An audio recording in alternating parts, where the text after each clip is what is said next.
नमस्कार दोस्तों, मेरे चैनल में आपका स्वागत है।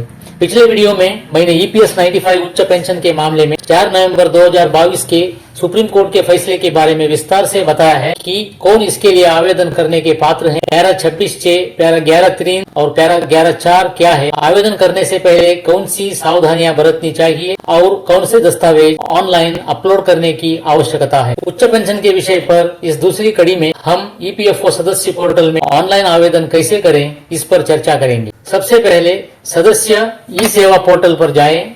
जैसा कि आप यहां स्क्रीन पर देख सकते हैं, स्क्रीन के नीचे दाईं ओर एक ब्लिंकिंग विकल्प देख सकते हैं जहां लिखा है उच्च वेतन पर पेंशन 3 मई 2023 को या उससे पहले ईपीएस 95 के पैरा 11(3) और 11(4) के तहत संयुक्त विकल्प का प्रयोग करें। उस विकल्प पर क्लिक करें। अब एक नया पृष्ठ खुलेगा जिसमें उन कर्मचारियों के लिए संयुक्त विकल्प के प्रयोग का वर्णन होगा जो 1 सितंबर 2014 से पहले सेवा में थे और उसके बाद सेवा में बने रहे, लेकिन पूर्व प्रावधान के तहत संयुक्त विकल्प का प्रयोग नहीं कर सकते। दिए गए स्थान पर क्लिक करें। यहाँ आप देख सकते हैं कि संयुक्त विकल्प का प्रयोग करने के विकल्प में 4 चरण होते हैं, अर्थात प्राधिकरण पिन प्राप्त करें, आधार को मान्य करें, आवेदन जमा करें और पावती संख्या उत्पन्न करें। आपको यूएएन नंबर, आधार नंबर, सदस्य का नाम, जन्म तिथि और आधार से जुड़े मोबाइल नंबर की आवश्यकता होगी। आवश्यक विवरण और कैप्चा दर्ज करने के बाद आपको सहमति बॉक्स पर क्लिक करना है और ओटीपी प्राप्त करें, यहाँ क्लिक करें। यह आपको ओटीपी यानी दूसरी चरण को मान्य करने के लिए अगली स्क्रीन पर ले जाएगा। आधार से जुड़े मोबाइल नंबर पर एक ओटीपी प्राप्त होगा।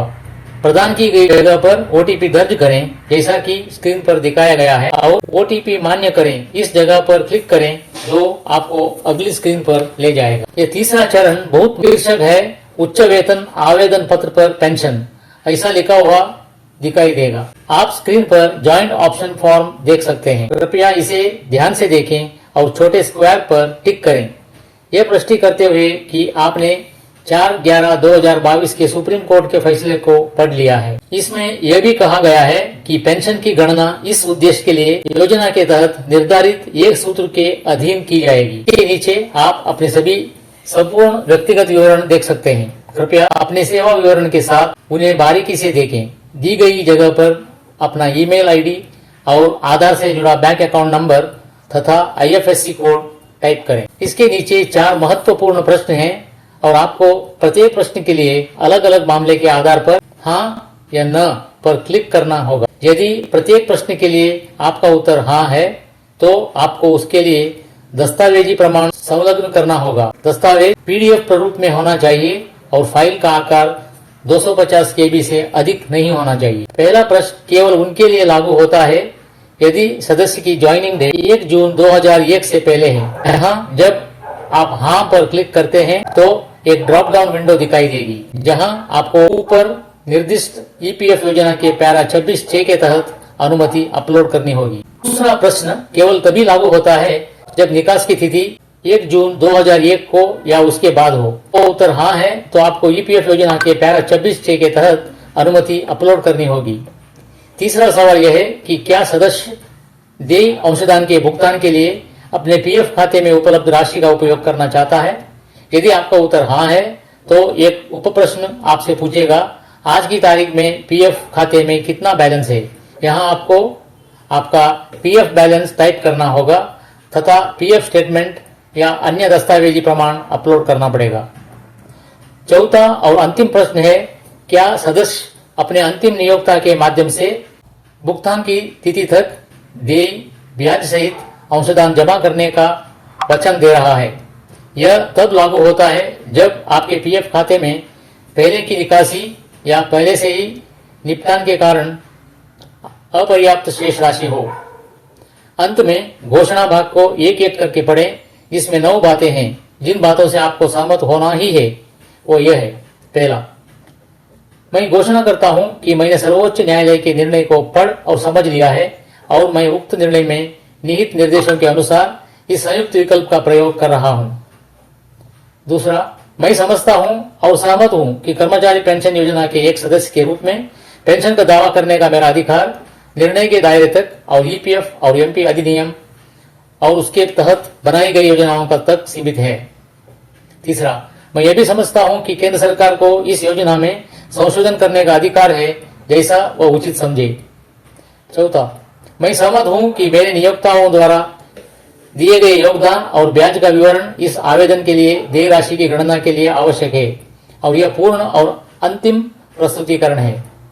पांचवा, मैं वचन देता हूं कि उपरोक्त फॉर्म में सेवा विवरण सही है और मेरे द्वारा कोई भी महत्वपूर्ण तथ्य गलत तरीके से प्रस्तुत या छिपाया नहीं गया है। 6, मैं ईपीएफओ द्वारा निर्दिष्ट एकल किस्त में ईपीएफ योजना के पैरा 60 के तहत घोषित दरों पर या समय समय पर ऐसे प्रतिष्ठान के संबंधित ट्रस्ट द्वारा घोषित दर पर भुगतान करने के लिए सहमत हूँ। 7, मैं अपने नियोक्ता के साथ संयुक्त रूप में ईपीएस के पूर्ववर्ती पैरा 11(3) और पैरा 4 के तहत वेतन सीमा से अधिक वेतन पर योगदान की पूरी राशि का भुगतान करने का विकल्प चुनता हूँ।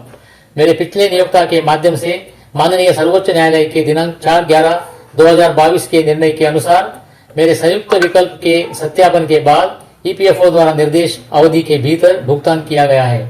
यदि मेरे पिछले नियोक्ता द्वारा मेरे संयुक्त विकल्प के सत्यापन के बाद ईपीएफओ द्वारा निर्देशित अवधि के भीतर दी पूरी राशि जमा नहीं की जाती है तो यह संयुक्त विकल्प 0 और 0 माना जाएगा। 8, मैं वचन देता हूं कि सभी तथ्य सत्य हैं। यदि मेरे या मेरे नियोक्ता द्वारा प्रस्तुत विवरण किसी भी समय गलत पाया जाता है तो इस संयुक्त विकल्प को 0 और 0 माना जाएगा। 9 और अंतिम, मुझे पता है कि झूठी घोषणा और जानबूझकर गलत बयानी के मामले में ईपीएफओ द्वारा मेरे खिलाफ उचित दंडात्मक मेरे खिलाफ कार्रवाई की जा सकती है। कृपया यहाँ ध्यान दें कि उपरोक्त 9 बिंदुओं में से किसी पर भी असहमत होने का विकल्प नहीं दिया गया है, इसलिए यह स्पष्ट है कि आपको उपरोक्त सभी 9 बिंदुओं पर सहमत होने की आवश्यकता है। अंत में जगह का नाम टाइप करें और आई एग्री वहां छोटे स्क्वायर पर टिक करें और कैप्चा दर्ज करें। अब इस अंतिम चरण में आपके पास 2 विकल्प हैं, या तो आवेदन को तुरंत जमा करें या इसे सेव करके रखें और 3 मई 2023 से पहले जमा करें। आप जल्दबाजी न करें बल्कि कुछ और समय तक प्रतीक्षा करें। एक बार अंतिम दस्तावेज सफलतापूर्वक जमा हो जाने के बाद एक पावती संख्या उत्पन्न हो जाएगी। इसे आगे के रेफरेंस के लिए संभाल के रख दीजिए। आप जानते होंगे कि टाइम्स ऑफ इंडिया अखबार में 4 मार्च 2023 को यहां दिखाया गया न्यूज रिपोर्ट आया था। एक आरटीआई को ईपीएफओ ने जवाब दिया था कि उनके रिकॉर्ड के अनुसार ईपीएफ योजना के पैरा 26(6) के तहत किसी ने भी इसके पहले अनुमति नहीं मांगी है, लेकिन अभी ऑनलाइन आवेदन पत्र में ईपीएफओ पूरी तरह से ये जानते हुए इस पैरा के तहत किसी ने भी आवेदन नहीं किया है। इस फॉर्म की एक प्रति संलग्न करने पर जोर दे रहा है। पेंशन का दावा करने के रास्ते में एक बाधा है। सदस्यों को उच्च पेंशन के उनके वैध अधिकारों से वंचित करना, जैसे कि सुप्रीम कोर्ट ने आदेश दिया था। ईपीएस योजना कर्मचारियों के लाभ के लिए बनाया गया एक सामाजिक सुरक्षा कानून है और इस नियम का हवाला देकर उन्हें लाभ से वंचित करना अनुचित है।